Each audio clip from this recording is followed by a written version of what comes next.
Hello guys, welcome to our channel track anime, যেখানে আজকে আমরা দেখব সোলো লেভেলিং সিজন 2 এর এপিসোড 9। আমরা দেখেছিলাম যে জিনভো কিং ব্যারেনকে হত্যা করে এবং এখন তার হাতে এলিক্সির অফ লাইফ বানানোর জন্য প্রয়োজনীয় 3টি জিনিসই এসে গেছে। কিন্তু এই এলিক্সির তৈরি করতে জিনভোর ইন্টেলিজেন্স লেভেল আরও বেশি হতে হবে। কিন্তু জিনভো এতদিন নিজের শক্তি এবং গতির ওপরে ফোকাস করে লেভেল আপ করেছিল। তবুও জিনভো সিস্টেমকে বলে যে সে এলিক্সির অফ লাইফ তৈরি করতে যায়, আর কিছুক্ষণের মধ্যেই প্রক্রিয়া সম্পূর্ণ হয়। আর কিছুক্ষণের মধ্যেই জিনভোর হাতে এলিক্সির অফ লাইফের 6টা বোতল চলে আসে। এই এলিক্সির অফ লাইফ এমন একটা ওষুধ যেটা পান করলে যে কোনো রোগ সেরে যায়। জিনভো এই ওষুধের মাধ্যমে তার মাকে সুস্থ করতে চায়, যিনি ইটারনাল স্লাম্বার নামক রোগে আক্রান্ত হয়ে গত 4 বছর ধরে হাসপাতালে রয়েছেন। ঠিক তখনই আয়রন সেই সাদা ড্র্যাগনের লাশটা নিয়ে আসে।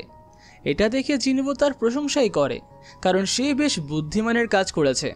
সাদা ড্র্যাগনটা একটা ক্রিয়েচার, কোনো ডিমান্ড নয়, তাই জিনভো এই ড্র্যাগনের ছায়া এক্সট্র্যাক্ট করতে পারে। সে অ্যারাইজ বলে এবং এই ড্র্যাগন থেকে শ্যাডো এক্সট্র্যাক্ট হয়ে জিনভোর সৈন্যবাহিনীতে অংশ হয়ে যায়। সিস্টেম থেকে নাম দেওয়ার জন্য বলে এবং জিনভো তার নাম রাখে কাইসেল। এসিল বলে যে এই ড্র্যাগনের পিঠে চড়ে তারা খুবই তাড়াতাড়ি বাড়ি ফিরে যেতে পারবে এবং প্রাসাদে গিয়ে পার্টিও করতে পারবে। কিন্তু জিনভো যত তাড়াতাড়ি সম্ভব এখান থেকে বেরিয়ে যেতে চায়, যাতে তার মাকে দ্রুত সুস্থ করতে পারে। আর এখন এক এক করে ফ্লোর পার হয়ে ফিরে যেতে অনেক সময় লাগবে।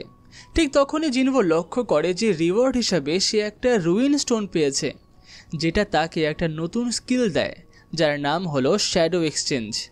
এই ক্ষমতার সাহায্যে সে তার যে কোনো শ্যাডো সোলজারের সাথে জায়গা বদল করতে পারে, সেটা পৃথিবীর যে কোনো প্রান্তেই হোক না কেন। জিনভো এখন এসিলকে বলে যে সে একাই বাড়ি ফিরে যাক, কারণ তার আর সময় নেই। ভাগ্যে থাকলে আবার দেখা হবে।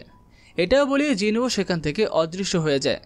এসিল দেখে কিছু বলতে চায়, কিন্তু জিনভো ততক্ষণে চলে গেছে, আর তার জায়গায় চলে আসে একটা শ্যাডো সোলজার। আর এই সোলজারটা হলো সেই সোলজার যাকে জিনভো তার এলাকার নজরদারির জন্য রেখে এসেছিল। তাই জিনভো এখন চলে আসে তার এলাকায়, কিন্তু এই স্কিলটাকে আবার ব্যবহার করতে তাকে আরও 3 ঘন্টা অপেক্ষা করতে হবে। তাই জিনভো তার ড্র্যাগন কাইসেলকে ডাকে এবং তার পিঠে চড়ে হাসপাতালের দিকে রওনা দেয়। এদিকে গনহি জেজু আইল্যান্ড মিশনের পরিকল্পনা করছিল।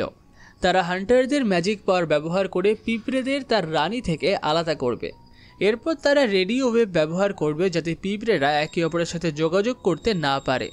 তারপর দ্বিতীয় দলটি নেস্টে প্রবেশ করবে আর পিঁপড়ের রানীকে হত্যা করবে। তারা জানে না যে রেডিও ওয়েভের আইডিয়াটা ঠিকঠাক মতো কাজ করবে কিনা, তবে যদি কিছু উল্টোপাল্টা হয় তাহলে তারা সেখান থেকে পালানোর পরিকল্পনাও করছে। আর এখন তাদের শুধুমাত্র হান্টারদেরকে সেই আইল্যান্ডে পাঠাতে হবে। গনহি জিনচুলকে জিজ্ঞাসা করে, তোমার সাথে সাংজিনভোর কথা হলো? উত্তরে জিনচুল বলে, এখনো পর্যন্ত তো না।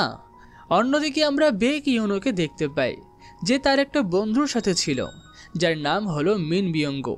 সেও একটা এস র্যাঙ্কের হিলার। সে এমন হান্টারদের মধ্যেই একজন যে অল্প বয়সেই রিটায়ার হয়ে গেছে। বিয়ঙ্গো এখন বলে, বেক, তুমি কি সত্যিই সেই আইল্যান্ডে ফিরে যাচ্ছ যেখানে তুমি নিজের চোখে ইউসুকুকে মরতে দেখেছ? আর এই ইউসুক ছিল তাদের 3য় বন্ধু। বেক বলে, এই কারণেই তো আমাকে যেতে হবে। যদি এই পিঁপড়েরা এখানে চলে আসে তাহলে পুরো দেশের অবস্থা খারাপ হয়ে যাবে। বিয়ঙ্গু জিজ্ঞাসা করে, তুমি আবার কবে থেকে দেশপ্রেমিক হয়ে গেলে? বেক বলে, যে কারণেই হোক না কেন আমাকে যেতেই হবে। বিয়ঙ্গু বলে, যদি তুমি আমাকেও নিয়ে যেতে চাও তাহলে কিন্তু আমি তোমাকে আগে থেকেই বলে দিই আমি কখনো যাব না। বেক বলে, সে শুধুমাত্র তাকে গুড বাই বলতে এসেছে, কারণ সে জানে না যে তাদের আবার দেখা হবে কি না। এরপরেই বিয়ঙ্গু নিজের লাইফ সম্পর্কে বলে। সে বলে যে সে সরকারি চাকরির জন্য প্রস্তুতি নিচ্ছে। সে আর কোনো রকমের রক্তপাত দেখতে চায় না, তাই সে হান্টারের কাজ ছেড়ে দিয়েছে। আর এখন সে শুধুমাত্র সরকারি চাকরি করতে চায় আর সাধারণ জীবনযাপন করতে চায়। বেক ভাবে, তুমি ঠিকই বলেছ, হান্টাররা সত্যি আলাদা রকম, কিন্তু সে আজ পর্যন্ত এমন কোনো হান্টার পায়নি যার লড়াই করতে ভালো লাগে না। মনস্টারের সাথে লড়াই তাদের রুটিন হয়ে গেছে। কিছু লোকের তো এতে মজাও লাগে। এভাবেই দুজন আরও অনেক গল্প করে। অন্যদিকে জিনভো এতক্ষণে হাসপাতালে পৌঁছে গেছে। সে দেখে যে তার মায়ের গলায় পোড়ার দাগ রয়েছে, যেটা আসলে জিনভোর কারণেই হয়েছিল, কিন্তু তার মা তাকে একটুও বকেনি। জিনোভো এখন ভাবছে যে সে এই এলিক্সির অফ লাইফ ব্যবহার করবে কিনা। সে জানে না যে এর ফলে কি হবে, কিন্তু সিস্টেম জিনোভোকে অনেক অলৌকিক ঘটনা দেখিয়েছে। সে নিজেও একটা র্যাঙ্কের হান্টার থেকে এখন একটা র্যাঙ্কের হান্টারে পরিণত হয়েছে।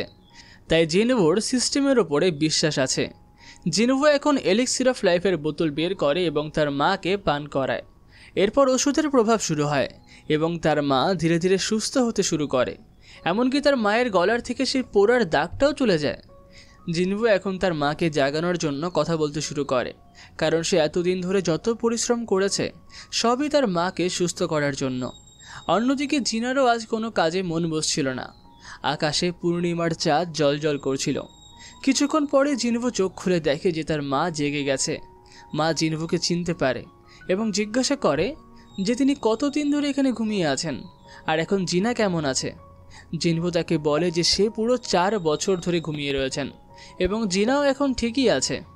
তার মা এখন জিনোভোকে আদর করতে করতে বলেন, তুমি কত বড় হয়ে গেছো আর তোমার গায়ে তো আঘাতেরও চিহ্ন রয়েছে, নিশ্চয়ই তুমি অনেক পরিশ্রম করেছো। জিনোভো এ সময় কাঁদতে কাঁদতে বলে যে সে ঠিকই আছে, কিন্তু তার চোখের জল পড়তেই থাকে। পরের দিন সকালে ডাক্তাররা জানতে পারেন যে ইটারনাল স্লাম্বারে আক্রান্ত রোগীর জ্ঞান ফিরে এসেছে। এটা শুনে তারা অবাক হয়ে যান। জিনাও সেখানে চলে আসে এবং তার মাকে সুস্থ দেখে সেও কাঁদতে থাকে আর তাকে জড়িয়ে ধরে। জিনোভো ভাবে যে তার সব পরিশ্রম সফল হয়েছে এবং সে এখন তার প্রকৃত পুরস্কার পেয়েছে। অন্যদিকে গানহি একটা প্রেস কনফারেন্স ডাকেন এবং সকলকে জানান যে Hunter association 4th Jeju island red মিশনে যাচ্ছে। এই মিশনে শুধু তাদের দেশের র্যাঙ্ক হান্টাররাই নয়, জাপান থেকে 10 জন র্যাঙ্কের হান্টার আসছেন। র্যাঙ্ক এবং তার নিচের র্যাঙ্কের হান্টাররাও সাপোর্ট হিসেবে এই মিশনে অংশ নেবেন এবং এইবার তারা নিশ্চয়ই ওই সমস্ত পিঁপড়েদেরকে পুরো শেষ করে দেবে। এই খবর শুনে বিয়ঙ্গুর মনে পড়ে যায় যে কিভাবে সে আর ইউসুক জেজু আইল্যান্ডে যেতে ভয় পেয়েছিল, কিন্তু ইউসুক বলেছিল যে যারা লড়াই করতে পারে না তারা আসলে আরও বেশি ভয় পায়, তাই এই কাজ শুধু তাদেরই করতে হবে, না হলে এই দেশ পিঁপড়েদের বাসায় পরিণত হবে। ঠিক তখনই পেক ঘুমের মধ্যেই বকবক করতে থাকে যে সে সেই পিঁপড়েগুলোকে নিজের হাতেই পিষে ফেলবে। আর এই সমস্ত ভেবেই হয়তো বিয়ঙ্গুর এই মিশনে যাওয়ার ইচ্ছা হচ্ছিল। এদিকে জিনোভো এবং জিনা তাদের মাকে বাড়ি নিয়ে আসে। বাড়িটি পুরোপুরি অগোছালো ছিল, কারণ জিনোভো চলে যাওয়ার পর থেকে জিনা একদমই পরিষ্কার করেনি। তারা 3 জন মিলে বাড়ি পরিষ্কার করতে শুরু করে আর নিজের বাড়িটিকে আগের মতো দেখে জিনোভো তো খুবই খুশি হয়। কিন্তু কেন জানি তার মনে হচ্ছিল যে সে কোনো সীমানা অতিক্রম করে ফেলেছে, যেটা হয়তো তার করা উচিত ছিল না। এই সময় জিনোভোর মা জিনোভোকে জিজ্ঞাসা করে যে তার বাবার কোনো খবর পাওয়া গেছে কিনা। তিনি এও জানতে পারেন যে জিনোভো একটা র্যাঙ্কের হান্টারে পরিণত হয়েছে, যেটা শুনেও তিনি খুব খুশি হন, কারণ তার বাবাও আগে একটা ফায়ার ফাইটার ছিল এবং পরে হান্টার হয়েছিল। তিনি মানুষের জীবন বাঁচাতেন। আর এটা দেখিয়ে জিনোভোর মা তাকে বিয়ে করেছিলেন। জিনোভো ঠিক তার বাবার মতোই হয়েছে। জিনা বলে যে সেও একজন ডাক্তার হতে চায়, যাতে সে মানুষদের জীবন বাঁচাতে পারে। আর এটা শুনে তার মা বলেন, তুমিও তোমার বাবার মতনই হয়েছ। ঠিক তখনই জিনোভোর ফোন বাজে। হান্টার অ্যাসোসিয়েশন থেকে ফোন এসেছে। গানহি জানান যে প্রেস কনফারেন্সের পর থমাস আন্দ্রে নামের একজন ব্যক্তি তার সাথে দেখা করতে এসেছিলেন, যিনি আমেরিকার একটা ন্যাশনাল লেভেল র্যাঙ্কের হান্টার। এই ন্যাশনাল লেভেল হান্টাররা র্যাঙ্কের হান্টারদের চেয়েও অনেক বেশি শক্তিশালী এবং একাই একটা দেশের মিলিটারি শক্তির সমান। তিনি যে কী উদ্দেশ্যে এই দেশে আসছেন তা এখনও কেউ জানে না। যাই হোক, এরপরই জিনোভো চলে যায় গানহির কাছে। গানহি জিনোভোকে বলেন যে 4 দিনের মধ্যেই তারা রেড মিশনে বের হবে এবং তারা চান যে জিনোভো এই মিশনে অংশগ্রহণ করুক। আর লেভেল আপ করার জন্য এটা জিনোভোর কাছে একটা ভালো সুযোগ, কিন্তু এখন সে তার মাকে সুস্থ করে ফেলেছে, তাই তার আর লড়াই করার কোনো মোটিভেশন নেই। ঠিক তখনই সে একটা শক্তিশালী মানা তরঙ্গ অনুভব করে।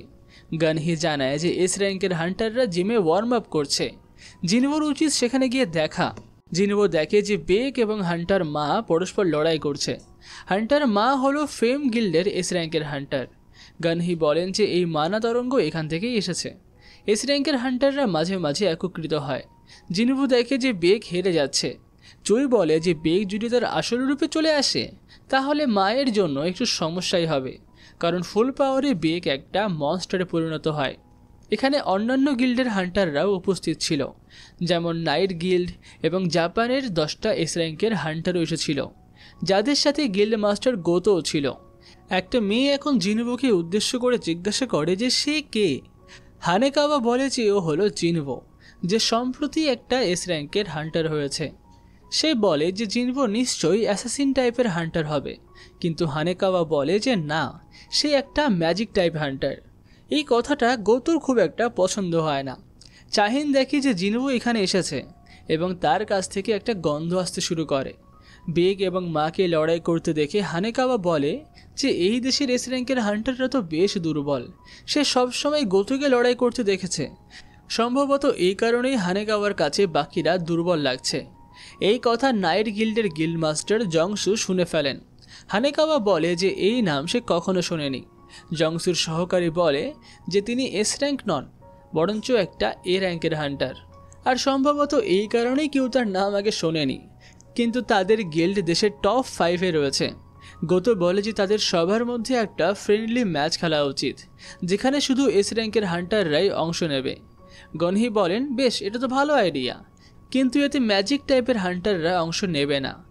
বেগ বলে ঠিক আছে, তাহলে যে নিচে পড়ে যাবে সেই হেরে যাবে, আর এই ম্যাচ দলগতভাবে লড়াই করবে, কারণ আইল্যান্ডে তো আমাদেরকে এমনভাবেই করতে হবে।